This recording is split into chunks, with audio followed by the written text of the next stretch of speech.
Good evening, class. Good evening, Professor Brooks. My name is Susan L. Smith, and I am doing my video in the software class, Sociology 5550, Peace, Conflict, and Human Rights. And I decided to do my video presentation on is titled Fortunate Son by Creedence Clearwater. Here are some of the group, Creedence Clearwater. Now, the person in the group who wrote the song was John Fogerty. Now, he wrote the song because of anger over certain ones having to serve in the Vietnam War and the Vietnam War. Now, Fortunate Son is 100% a pro song, and it is a strong and passionate statement against the Vietnam in the 1960s America. Now, the entire song is built on the idea that there is a great divide between the sons and the unfortunate sons in America. The fortunate sons were considered the ones, and of course you know that the unfortunate sons were the ones who were not born into wealth. Okay, was on the album called Willie and the Poor Boy. It was released on November the 2nd, 1969 on label Fantasy Records. Fortunate Son was a B-side to Down on the Corner. So the Down on the Corner reached number 13 on the Billboard Top 100, and the B-side, Fortunate Son, reached number 14 on the Billboard 100. And the album Willie and the Poor Boys also made the top 50 in 6 countries, which included France, where the album reached. Now, this song spoke out against the Vietnam War. It was very supportive of the soldiers fighting over in Vietnam. And these came from the working class families, and they were there because they didn't have the connections that the people from the rich family had. Some perspective of one of these men who ends up fighting because he is not a man of financial. In other words, he is not a senator's son. There was a joke about this back in the day that Al Gore was the senator's son who the song was referencing. It was not Al Gore. Now here are a few pictures of veterans that were over there fighting during this time, what they had to go through while they were in Vietnam. And there's also a couple of pictures of protesters here in America having to be in the war and being drafted.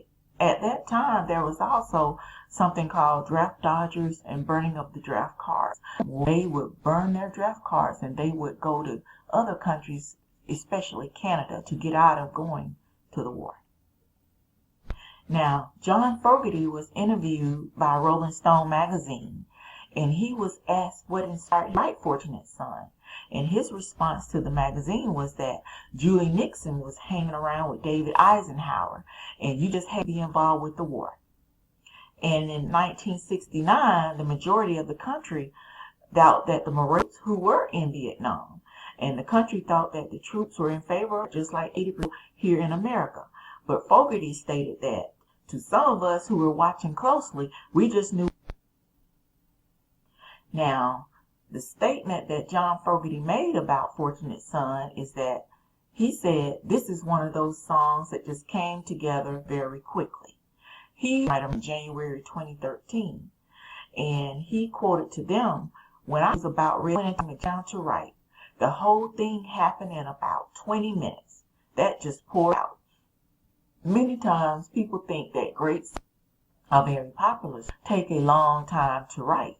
But I guess if you know what you want to write and it's in your heart and these words just have to take out, just like John Fogerty said, I guess it won't take. Now, this is an anti-establishment song of defiance and blue-collar pride, both anti-Washington and anti-Vietnam War. This is what the song stood for. Focused more to the unfairness of class than it did to the war itself. He says that it was about the rich men making the war and men having to fight the war. That's how he felt about it. Him, along with a lot of protesters, felt about the Vietnam War. Now, many people may not realize, but it was several other protests going on and important movements going on in America at the same time. Some of those movements were the Civil Rights Movement, which we know the leaders had a lot to do with that. Also, the student movement was going on at that time, the women's liberation movement, the environmental movement, and the gay rights movement. And next, I'll have a few pictures showing you these movements. The civil rights movement. As you see, we have a picture of Malcolm X, Martin King, Rosa Parks, and other great people who stood with them. Next, we have pictures from the student movement, where you see people come together to protest, I guess, and how does not seem that everybody's able to get a fair and equal educational opportunity. The liberation movement, where women band together to get a lot of rights, civil rights, political rights, social rights for women, who at that time was being treated unfairly as well as in society, period. The next picture we have is pictures from the environmental movement. Water pollution, the cities were being heavily polluted with, people had a hard time breathing, and a lot of these pollutions caused birth defects in babies. And of course, and people who had developed pollution in their lungs, many people end up dying or getting cancer from the air pollution. And as we know right now, Flint, Michigan at the time, they have poison water, and this poison water has made a lot of the residents of Flint, Michigan very ill. The last picture from going on at this time is the gay rights movement. And here are a few pictures of protesters protesting the rights for gays, I guess to not whatever, they wanted. They wanted their rights too, like anyone else. And we also know that in this country last year, they given the rights to did want to marry as husband and wife, or however,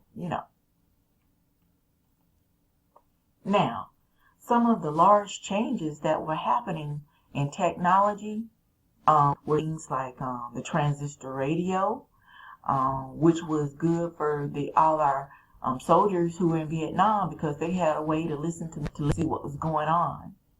We also had AM, FM stereo. Quality of color television had gotten better. There were cars rolling off the assembly line with better AM, FM antenna receptions. We had tape lines could go over to the soldiers because they just required batteries, and the soldiers could listen to some of their favorite music or whatever they wanted. Was very helpful for them to help them keep their mind at ease with war. We also had the invention of videotapes for news stations to pre-record news clips and broadcast them in a much higher quality, which meant that I could now see pictures of what was going on in Vietnam and see our soldiers and see the rights that they were for this country. And we saw many images of children in Vietnam. I remember being a child in grade school, and my mother would wake me up for school, and she had a little small television that and I remember coming into the kitchen, and the first thing I would see every morning would be images of the Vietnam War and pictures of Vietnamese children and pictures of our soldiers. So that really touched me, and I have a heartfelt feeling for anybody that fought in the Vietnam War, just as people who were around doing WW1 and WW2, how they felt closest to those wars, or closer to the Vietnam War. Next, I have some images of the technology breakthroughs that were going on at that time during this era. The cars that was coming off the assembly line, the astronauts, and of course, the legendary walk on the moon at that time. We have the cameras, the various cameras at the television stations that were being used that could pre-record images that cast on the news at different times of the day. We have pictures of the transistor radio, pictures of stereo that for the house, my parents had one of those stereos like several other people who I knew during this era. In fact, my parents' stereo is still at the house to this day. The last PowerPoint picture here talks about this era, and that how the 60s, as I said earlier, it was several movements that was going on at this time. And the generation spoke to many people who were trying in the world. Now, this was a decade that was a time of social activism, and the causes went from one extreme to the next. But the most important, at least, as you recall, during that era, there were protesters in Washington trying to protest the war. They wanted the war to stop. They wanted, one of the famous sayings was "make love, not war." And people who were, at that time, we called them hippies, but they would protest day and night, and they would go to many areas of the country marching and to make peace and not war. Now, there was also who were very prominent people who were in this committee and their region that we live in.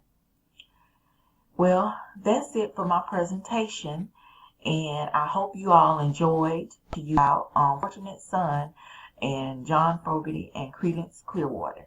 Thank you. Goodbye.